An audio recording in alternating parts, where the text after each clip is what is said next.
Auro Chocolate is a proudly Filipino bean-to-bar chocolate company. We sustainably source cacao beans directly from farmers in Davao. So currently, we actually work with around 2 to 3,000 hectares of farmland. And what our goal is really to empower farming communities, teach them how to treat their farms as a business. We work with different hotels, restaurants, supermarkets, etc. within the country. We also actually opened our first ever retail store in Shibuya in Tokyo. And we have plans to expand in different countries as well. The Philippines has actually had cacao for over 300 years. And it's something that we've developed and are the only country in Asia to have a culture surrounded in drinking chocolate.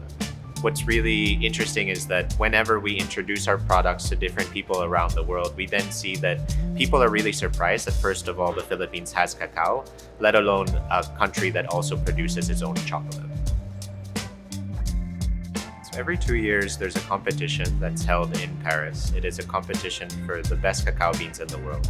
So last year, we actually decided to enter a few of our farming partners.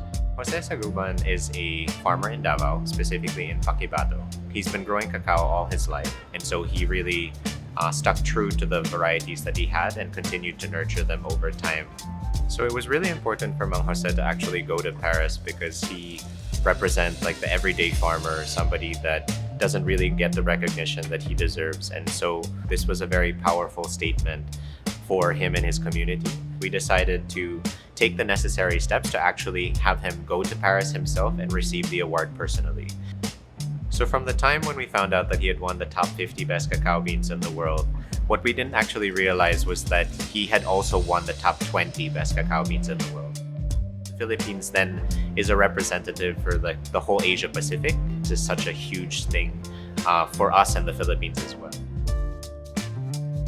In an effort to bring awareness for cacao and chocolate in the Philippines to the rest of the world, we try to do a lot of talks online.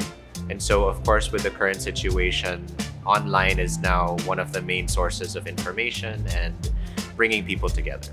Social media plays a huge role in our overall interaction with our community. When people are able to see our brand, they then start to gain interest and see where they can taste it or if they can try it or purchase it somewhere.